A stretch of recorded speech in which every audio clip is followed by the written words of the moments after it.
Hey, how's it going? This is Mr. Medvan28. I've decided to make a video of my antique collection. This is going to be the first video, and it's on my lantern collection. I'm gonna go through these one by one. This is probably gonna be a two-part video because I have several, and just for the sake of uploading time for my videos, I'm probably gonna wind up splitting it in half. So let's get into this. First, I'm going to show you my lantern collection. Turn the camera around.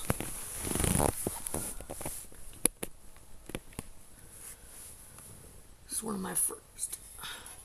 This is actually one of my most recent purchases.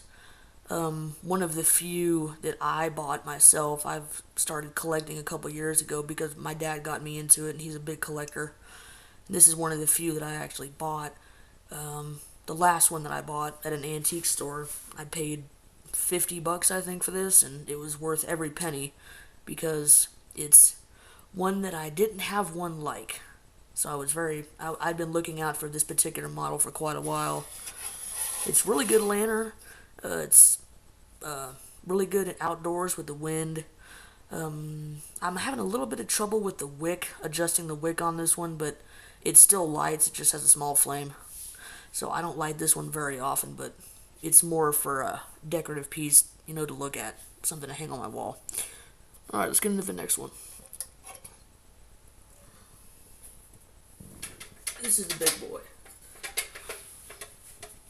Let's see.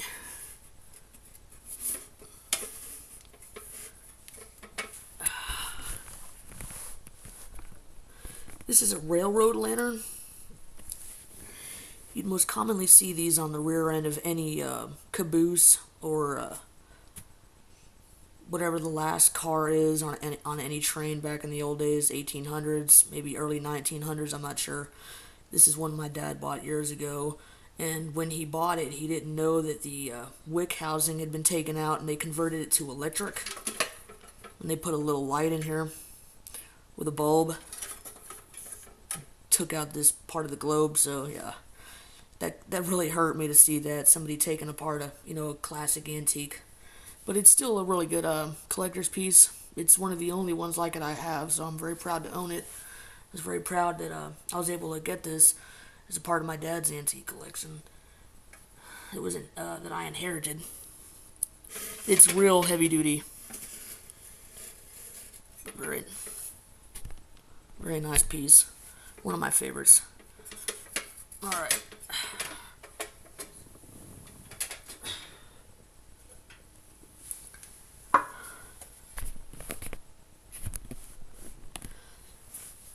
This is one that I have two of, which are identical, completely identical. I believe, I'm not completely sure, so if anybody out there knows, be sure and comment on this video for me. I think this is a construction lamp, because I think most of these were meant to be hung on those road barriers. Like you see nowadays, they have those yellow flashing lights on the road barriers. I have one of those too. I'll go dig it out and I'll put it in one of these videos here pretty soon. But this, I believe, is what they used to use before those flashing yellow lights that they put on construction barriers or roadside barriers. And as I said, I've got two of these and they're identical. They both have red globes. I haven't actually tried to light these yet. These have been sitting in a barn for probably 30 years, my grandparents' barn, and most of these lanterns, a lot of the older ones, tend to have leaks in them. So for that reason, I don't light them, because it just makes a mess. So again, it's just another, piece to look at and admire.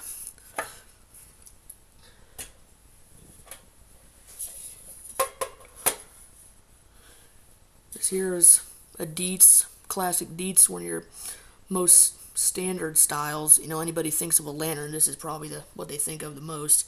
Another red globe, one that I got from my dad from the barn.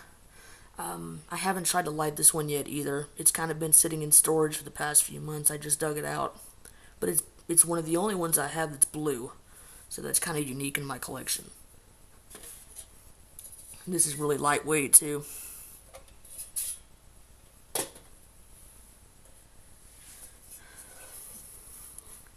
This is one similar to the first one I showed you. Here, let me put it up.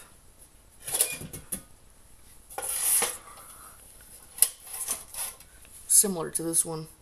This one here with the red globe was my dad's, and it was another one that was in the barn. This one I don't like because,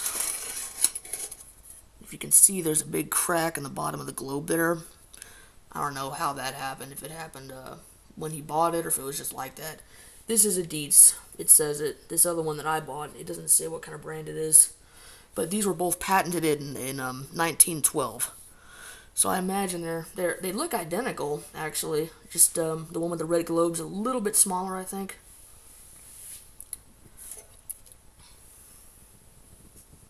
So I can't light that one. Oh.